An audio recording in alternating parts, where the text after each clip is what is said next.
Hi, Jesse here from my basement. This is basically where I do all my finish work when I am assembling all of my different pieces in custom work. So today I'm going to be doing a quick review on how I complete this backer board for this media cabinet that I made. This backer board here is just about 1/4 of an inch thick. It has a pre-finished side on it, which is pretty nice. And then on the inside, this is an unfinished side. I chose this specifically because this does match exactly on the media cabinet, and the same treatment that I'm going to apply here today is going to be visible from the inside. So today I just wanted to do a quick tutorial on how I do the tung oil finish, mainly because I read a lot of things, and a lot of people are very scared of tung oil, but actually it's quite easy to use if you have a little bit of patience and you do some good preparation. So for this, in preparation, I actually hit this just with 220 grit sandpaper, just using a sanding block. And then what I like to do, and maybe some agree or disagree, is I actually take a very, very small amount of water. I put it on a lint-free cloth, and I wipe the grain with the grain very, very lightly, just enough so that it actually kind of pulls up any burrs or any pieces that I might not have hit earlier with the sandpaper. And what I found is if you let that dry completely, like I just have now, you can go back with the 220 grit sandpaper, and what that does is it allows you to not have to sand in between applications, which can be really, really helpful. And from what I found, this is now probably the 4th time I've used tung oil on various pieces, specifically on maple, and I found it actually works really, really well. So what you see here in the back is actually the media cabinet, and this has already been treated twice with 2 applications of the tung oil. And actually what I've already noticed here is you can see it's already started to saturate into the grain.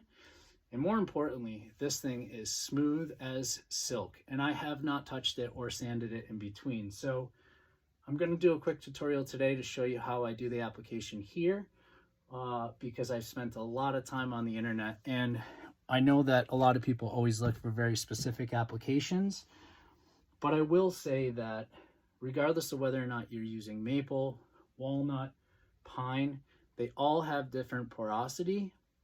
So you might want to change the ratios that you have to get better penetration. But what I found so far is basically this process. So today I have D-Lemonene. This is an all-natural product. It makes your house and your basement smell just like lemons, and it only off gases while it dries. So if you're like I am, have family, you're always wondering what that smell is. Actually, this one smells quite nice. So I'm going to be using the D-Lemonene to cut, and then this Walrus Pure Tung oil. This I actually chose. I did a lot of research, and I found a lot of great reviews about this. Plus, it's 100% pure, 0 VOCs when used 100%, and also it's food safe and non-toxic. Now, I don't really necessarily care too much about a media cabinet because I'm not going to be eating off of it, but by the time the last application goes on here, this media cabinet will be 100% waterproof. And all you have to do is, you know, if it starts to lose its luster a little bit, you do a quick wipe of this, maybe once a year if it sits out in the sun a lot, and it'll be right back to the way it was delivered. So I'm going to use a very small amount here, and actually the first application is just going to be a 50-50 ratio. And I like this ratio mainly because the maple in itself, soft maple, does saturate pretty well with the 50-50. And so I'm just going to put in about 2 ounces here and just to a 1 quart bucket.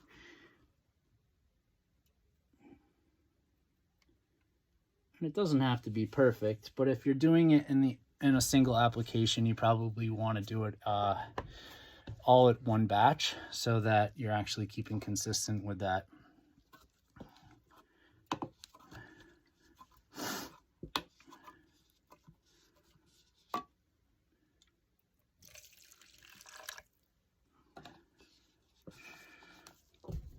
And then just use a little stir to get it well mixed.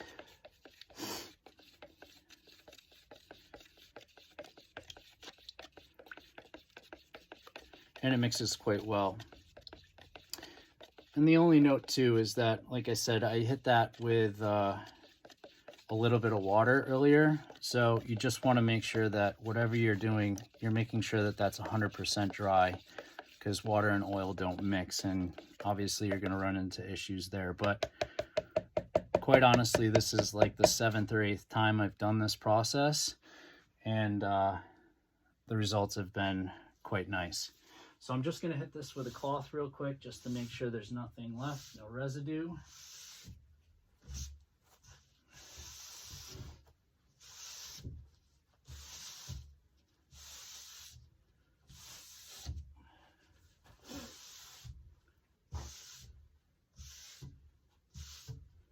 And I can still feel a few burrs here, so I'm just going to go very lightly, one direction.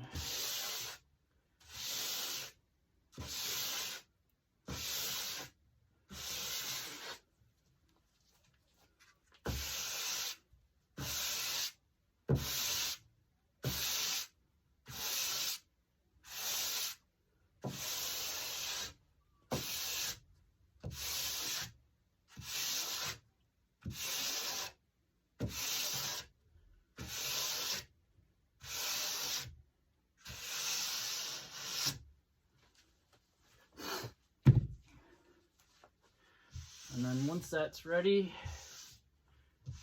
we can do the application.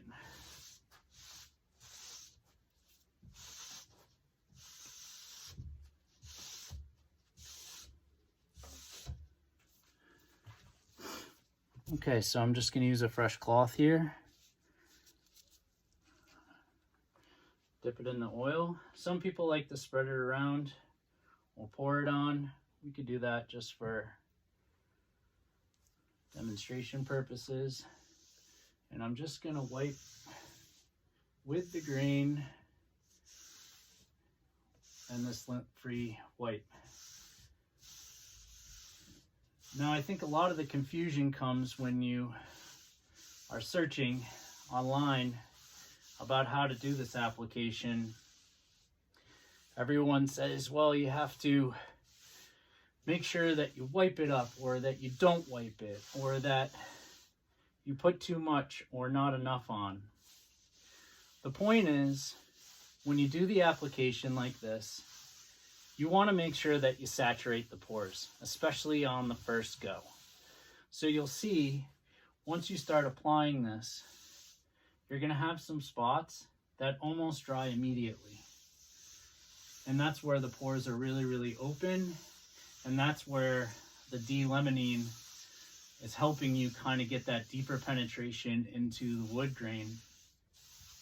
And then you'll have spots that start to raise up a little bit and look a little shiny after you apply it. And those are the spots that tend to take up the oil and your thinner a lot less. And so the only attention that you really need to give this, once you've completed the application, is that you kind of take a look at it after a couple of minutes and you see where those dry spots are. And generally, what I'll do is I'll just go back with this rag and wipe up that spot with just a slightly light application.